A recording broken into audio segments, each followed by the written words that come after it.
Hi, and welcome to Developing Online Learning for Entry-Level Learners. My name is Nusrat Bhatti, and I'm the BBO Project Manager for WEA, and have previously worked in a number of different roles, which include teaching, training, and quality assurance.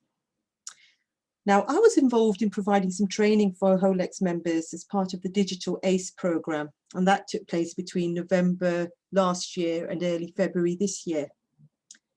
This is actually a recording of a previously live session where I talked through how we as individuals and organisations can develop online learning for entry-level learners. So first of all, I'd like just to have a quick read of the Digital ACE project on this slide, which identified and aimed to support providers with enough information to get started on developing their online digital offer for low-skilled learners. And this was mainly in response to the COVID pandemic. And the programme of support was aimed at helping adult community education providers really try and adapt and develop their digital capabilities. You'll now find a series of these recorded training sessions can be viewed through the Digital ACE website, and I do advise you to have a browse. Now, during the session, I hope that I'll be able to interact, that you will, be able to interact with my session. So do feel free to pause and have a go at some of the activities if you can. By the end of the session, I'm hoping that you'll be able to recognise how to create an effective online teaching and learning environment, as online learning may well remain the new norm for a number of years to come. For you to be able to use a range of online tools to support online learning and make it work for your learners. And finally, to consider how you might be able to determine the success of an online learning experience. So moving on to activity 1. During the live session, participants broke out into rooms in Zoom and had a go at sort of discussing what the key considerations were. And I'm just going to go through some of the most important points, including the feedback that was provided. So, first of all, it's essential to build confidence in both teachers and learners. There are obviously key differences between online and face-to-face teaching, and when you're online, no one is at the back and everyone is sitting in the front row. So it's therefore important to realise that not everyone is going to be able to interact with each other straight away, especially those who are very new to online live interaction. So it's important to start with small and simple steps. Think about using familiar channels such as social media to engage both teachers and learners and get them used to video conferencing and online and being sort of in an online environment and in more informal way. So you can use apps such as WhatsApp as a communication tool to begin with. You might want to consider how you would design your teaching and learning activity to make it work well online. So have a think about whether you will consider adapting your previous classroom or curriculum resources to make them visually stimulating for online teaching and learning. And you may also need to think about how you will teach your members or learners to be able to use online resources which you've created. And have a think about the sort of guidance that might be needed and what you would provide them with. In the WA, for example, we have produced 60-second videos which are embedded into our VLE canvas.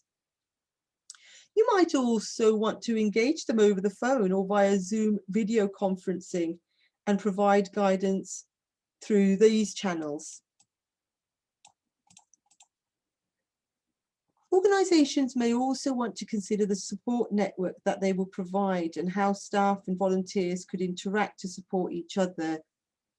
This is where you might need to consider what basic equipment you will need as well from all parties who are involved in the online teaching and learning process. For example, it's vital to have a strong internet connection and access to a mic and headphones. But what sort of device are you going to ask your your members or your learners to have as a minimum, because smartphones will limit interaction and tablets and laptops can be very costly. So think about how it would be best to deliver online and maximize teaching and learning experiences. It might be best to start with informal learning and build this up slowly. And some organizations may, for example, consider face-to-face classroom interaction at first with an element of online learning, and then just increase this slowly over time. You need to decide what works best for you and your organization. Another key consideration is to focus on learner engagement and to remember that online activities need to be shorter and adequately paced in comparison to face-to-face delivery.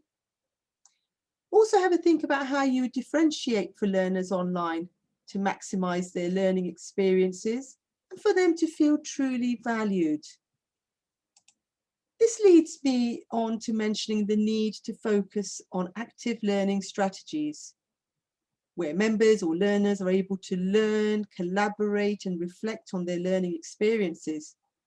For example, in a Zoom teaching session, you'd be able to enable participants to complete a poll activity, go into breakout rooms for collaboration and discussion, share a screen or annotate, or maybe even watch and discuss a video or create a video, all of which would make them actively involved in the session being delivered.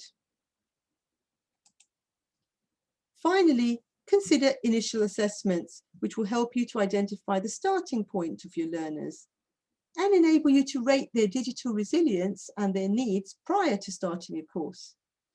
In that way, you're able to plan appropriate intervention strategies for support, and will be able to plan ahead of time to check that you have got the resources, both human and materialistic, to support all of your learners. Right. In this activity, participants talked in breakout rooms about how we could assess our learners' digital skills at the start. So on the previous slide, I mentioned the need for initial assessment in order to assess the starting point in terms of digital resilience and what sort of support might be needed. So there are several ways that this can be done, and commonly used methods include telephone assessment, which is very quick and relatively cost-free, and you can contact learners and ask them questions over the phone. However, this method might not work for everyone, and you might need to do this face-to-face. Especially now that lockdown restrictions have eased, it will be possible to do, and it would also be more comfortable and enable you to have one-to-one sessions with anyone who has specific learning difficulties or disabilities, may rely on an interpreter or sign language, for example. So depending on your cohorts, questionnaires and online interactive surveys such as Google Forms, Socrative, Canvas, or smartsurvey.co.uk may prove to be useful. And the latter, smartsurvey.co.uk, does have a basic survey membership and provides a 14-day free membership for a more professional survey design, which you might like to use. Make use of your learners having a smartphone and text or email them hyperlinks, which will take them straight to your survey online. And this link will provide you with, this link here I'm going to show you, will provide you with an exemplar of an online survey which was successfully used by the Adult Learning Service in Manchester. So it might be useful for you to have a look at that. Now, sorry, just going back to the previous slide, some additional feedback was provided by participants during the training, and this included providing digital training to staff and volunteers, which would help them to feel a little bit more confident in delivery, and also to identify the devices which would be used by learners by using using some sort of pre-enrollment screening tool to identify what resources organizations have and their level of experience to be able to assess skills for online learning. And those were some of the suggestions that were given. So moving on to the next activity. Now here, participants were able to share the sort of tools which were the most popular tools that they have used. And they spent about 15 to 20 minutes. Some of the favorite tools have been, I've put in front of you here on this slide. And Mentimeter, which I can't actually see on the slide now, Padlet, Kahoot, and WordWall were very popular. So do have a go at researching some of these and try and make links between those which would be supportive for the different curriculum areas that you cover in your organization, or if you're a tutor, have a think about what might be useful for your subject area. Now, after this activity, we had sort of like an evaluation session where we needed to think about the key considerations for using online tools to support learning. And these included making sure that a range of digital approaches and platforms are trialed over time, not only to generate interest, but also to enable teachers and learners to gain experience in using them. And it's also important to mention here that not to introduce too many different approaches and platforms at the same time. So it's important to pace yourselves and pace the activities, and to consider timing and presentation of different elements of your activity in order to keep the session as interactive as possible. This would also vary depending on learning needs and other factors such as learning disabilities or difficulties of your learners, which would need to be taken into consideration. So for this reason, let your learners gain confidence and engage appropriately in their own time. For example, if someone has anxiety issues, they may not feel comfortable having their video turned on to start with. But over time, you might find that they become more settled in their online surrounding and have the confidence to show their face online. So experiment and try different methods of teaching to see what works best, and use a range of blended approaches so your learners can benefit from traditional face-to-face learning sessions where possible, with an online component of study. Importantly, ensure that you are being inclusive in your online offer and that it is accessible to all learners. It's critical for organizations to employ best practice strategies to make this experience inclusive and welcoming for all. So give careful consideration to students' various learning styles and needs, and help create positive experiences.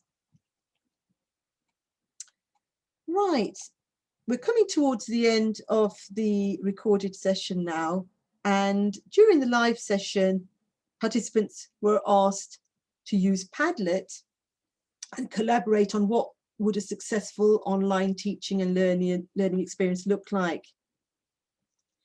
So some of the feedback included, you would see a high attendance record and more learners would attend their sessions.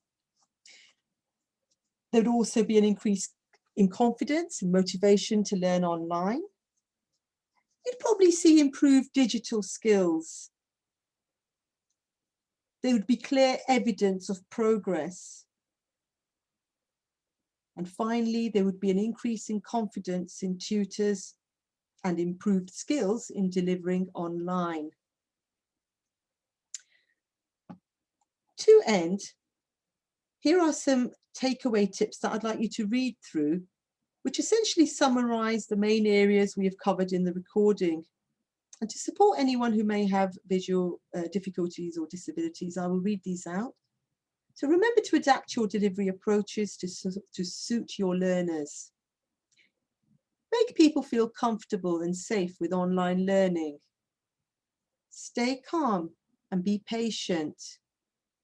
With practice, you will become near to perfect. Adapt your teaching approaches for online. So this would include how long your session would be, how much content you would add, the different visuals you use, and your methods of assessment. Have clear messages so learners know what to expect and what actions to take. Create videos for both in-class and additional work, including practical elements and demonstrations so learners can access them freely. Make sure you develop ground rules and basic study skills for online learning to reassure your learners. Develop the skills of all staff and volunteers and use them flexibly to support learners and other staff. Build in opportunities to create a community through less formal activity, discussions, chats, social interactions to make everyone feel very comfortable while they're online. And never underestimate your learners' potential to engage with online learning. So that brings us to the end of the session recording, and I hope that you have found it useful and that it will help you in organising your provision for low-skilled learners.